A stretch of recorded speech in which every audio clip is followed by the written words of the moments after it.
Hey lovely sexy gaming people, welcome to today's video, which is a quick review for Warhammer Stormbringer issue 36.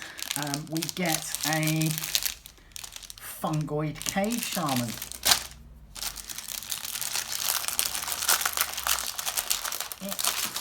Come on, get this open.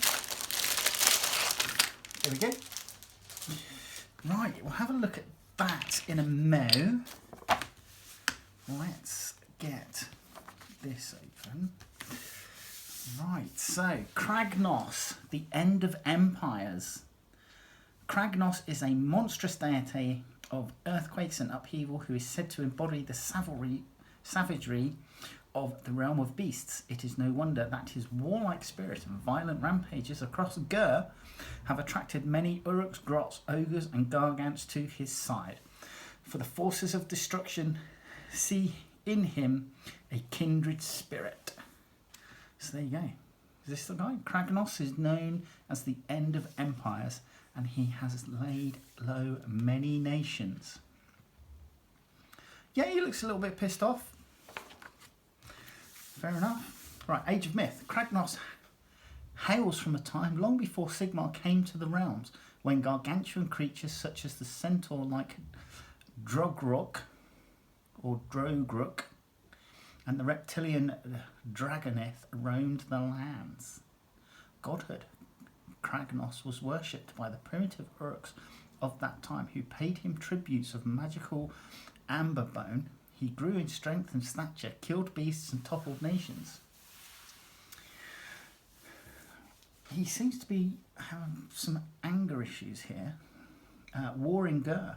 Kragnos and his Uruk allies waged war upon the Draconeth. He was eventually defeated by Krondis and Karatsai, who trapped him in a magical prison beneath a twin horn peak. Imprisoned, Alariel's right of life had the unintended consequence of weakening Kragnos's prison. Summoning all of his strength, Kragnos broke his way free and began his rampage across Gur. XxxX. Kragnos laid siege to the city of XxxX. With an earth-shattering charge, he smashed down the walls. He was only defeated through the efforts of Morathai and Lord Croak. So there you go. A little bit of background. Blight City. Beyond the confines of reality lies the abominable Blight City, a nightmarish metropolis and home of the Skaven. Gnorholes. In addition to using realm gates, the Skaven have developed their own unique means of travelling between the realms, using colossal warp stone drills, specially bred mutant beasts and diseases that are so virulent they eat away at the fabric of reality. The Skaven have been able to burrow throughout the cosmos. The Great Horned Rat. The Great Horned Rat is the diabolical god of the Skaven. He bids his verminous followers to multiply, spread throughout the realms, and bring ruin and corruption to all they find. A being of boundless cunning and ambition, he schemes to destroy civilization and remake the mortal realms in his image. Okay, fair enough. Right, okay. Gloomspite Gits, number 6 for our grey section. Fungoid Cave Shaman. Character Origins, D6 rolling chart here. Prophets of Mork. Fungoid Cave Shaman are spiritual leaders in Grot society.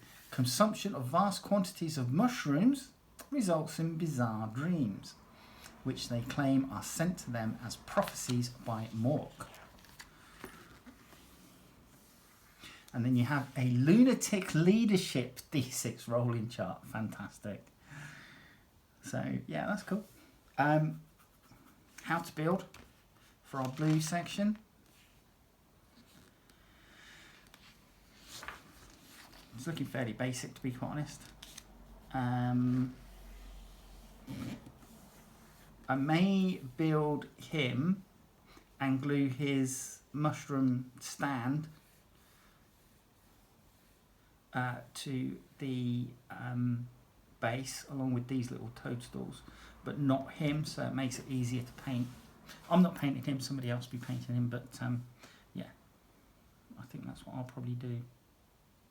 How to paint Fungoid Cave Shaman. So yeah, Abaddon Black, Avalanche Sunset on certain things, Lead Belcher on other, Kazchan Flesh, there's quite a bit of that going down. Corn Red, Cantor Blue, Uruk Flesh, Wraithbone, Baraknar Burgundy, Mephiston Red, Korax White, Retributor Armour, Abaddon Black again, Agrax Earthshade, and then we're coming in with some Griff Charge Grey, Griffhound Orange, Known Oil, and that's what it'll look like after you've taken those steps. So we get another page for our rules section. This is number 16, page 16, battalions and organisation of battalions, battalion abilities. So Warlord, Battle Regiment, Grand Battery, Vanguard, Line Breaker, Command Entourage. Killer Boss with Stab Drop. What's this gonna do? E, Destruction Tactics. Number 2, high damage. The Kill Boss is has a good number of attacks and can cut through armour and a lot of damage. He can cut through enemy infantry quickly and can even threaten heavily armoured heroes. Okay, so it's kind of like a little tutorial here. Swamp Kala, Shaman and Potgrot. So yeah, it's giving you information on how best to use them. So your Killer Boss is a frontline leader and your Swamp Kala Shaman is a backline support, rear echelon support, or a Renth. So your Fungoid Cave Shaman has a 5-inch move, 6 up save, 5 bravery and 5 wounds. He has a Moon Sickle which has a 2-inch range, 3 attacks, 3+ to hit, 4+ to wound, it's -1 rend and 2 damage. And then you have Vicious Teeth, which is a 1-inch ranged attack, it's 2 attacks, it's +4 to hit, +4 to wound, no rend and 1 damage.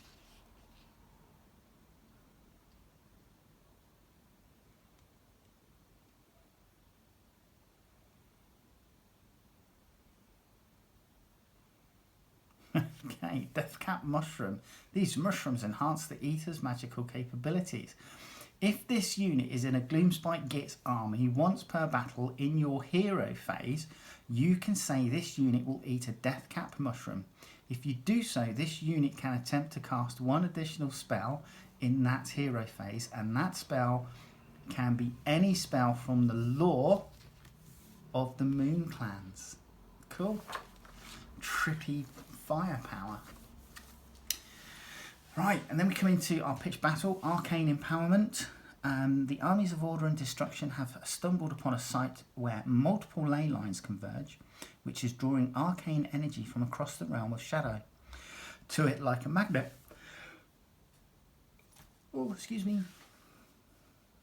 Those with magical gifts can draw upon the energy flowing here and channel it into powerful spells. Each side wishes to establish control over the area. If they can harness the energy here permanently, then it will be of great benefit to their conquest of Ulgu. So fierce fighting has broken out between the forces of order and destruction, and they seek to secure the area.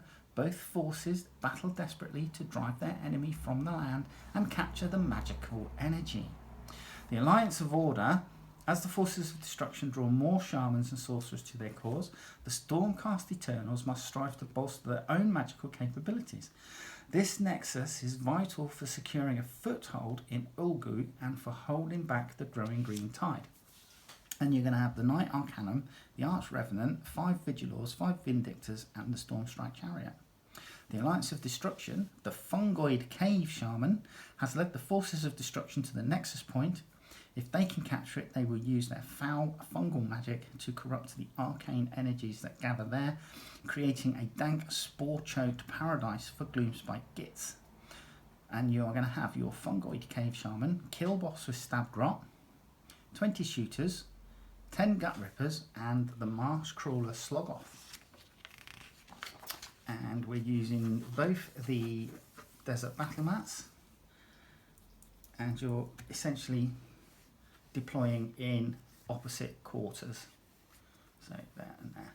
And you're going to place 3 objectives, 2 in unoccupied quarters and 1 in the centre. And then to look forward, we've got Ilthari's Guardians and some more Vindictors. Right, come down, let's have a look at this mushroom wizard. So we have a sculpt here of 2018. Comes supplied with a 32mm base. I mean, there's not a lot of pieces here. What we're looking at.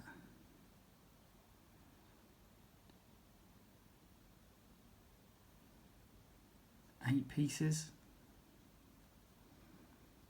And that's your lot.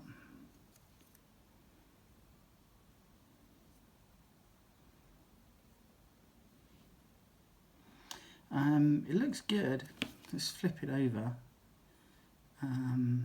Obviously there's a bit of the face needs to go in there, which I think is going to be this bit here, I think, by the look of it, because I'm assuming if we wear a similar mask to what other moonclan idiots wear. And what is that? Is that a couple of toadstools? That is, or is it some sort of squig? It might be some sort of squig. I can't really make that out, but it looks like it should be a couple of toadstool, but then it's got teeth, and that looks like a tail. So I don't know if you can make that out. Just there. But yeah, nice little mini, nice and easy to get together. Come back in a sec and we shall put it together. Let's get our Fungoid Shaman built, shall we? There's a couple of things I'm going to do first. And the first thing I'm going to do is I'm going to attach this to the front of his stick here. The reason being is that it's a fairly delicate piece and it will need a bit of time to go off.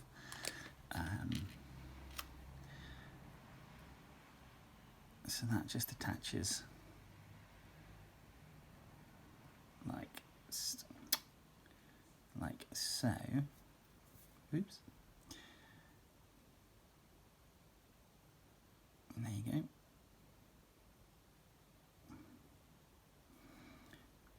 To the front like that. Now the next thing we're going to do is glue his base together. So I'm going to pop this slightly back because we've got this baby squig or whatever it is to go on the base as well.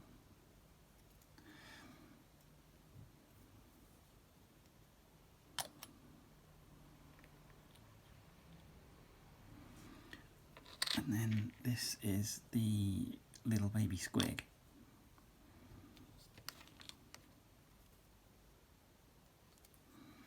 And I'm going to stick that on the base around about there.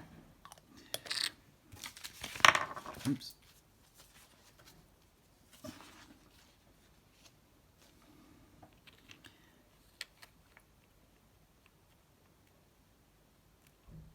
Bit like that. Now, put those two aside, let them dry. And the first thing we're going to do is glue the back of the cloak to his main torso.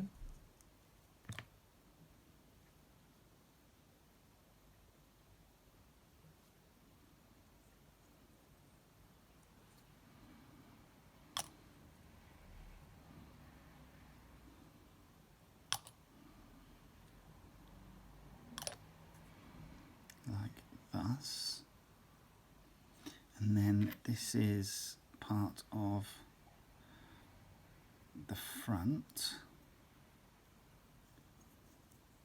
or is it? No, this is the back. So this goes in there.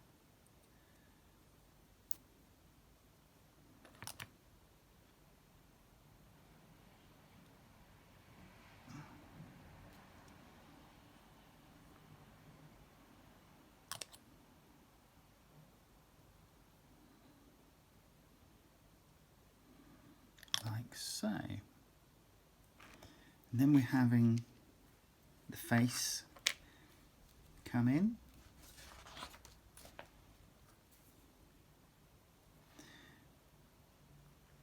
And the long part is his chin, and it is keyed, so it should only go one way, but just be aware that the long part of this mask is his chin, and then that goes on there like so.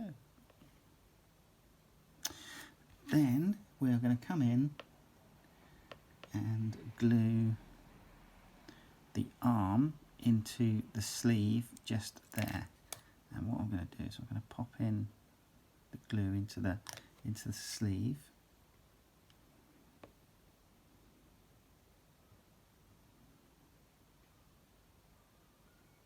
and then just glue.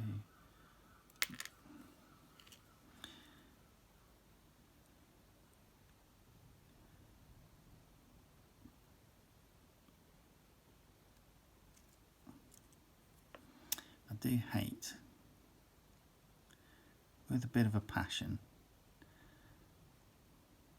this Tamiya extra thin glue. It doesn't bond as quickly as the plastic weld. I need to get myself some more plastic weld, I think, fairly soon, before I go out of my mind. And there you go, there's your cave shaman. And that will then just sit on to his little toadstool like so. And that's it, really easy, only 8 steps. I'm not going to glue him down, or will I? Let's just have a look and see. Actually, there's no access to the underside of the robes anyway, so yeah, I'm going to glue him to the base.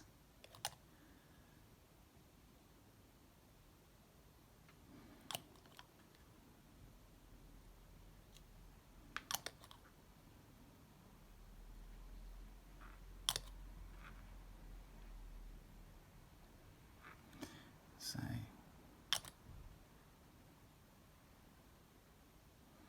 right, yeah, no access to the underside of his robes anyway, so I don't think it matters. Right, and there you go, one Fungoid cave shaman. Excellent. Right, I'll see you in the next video. Alright, take care. Bye bye.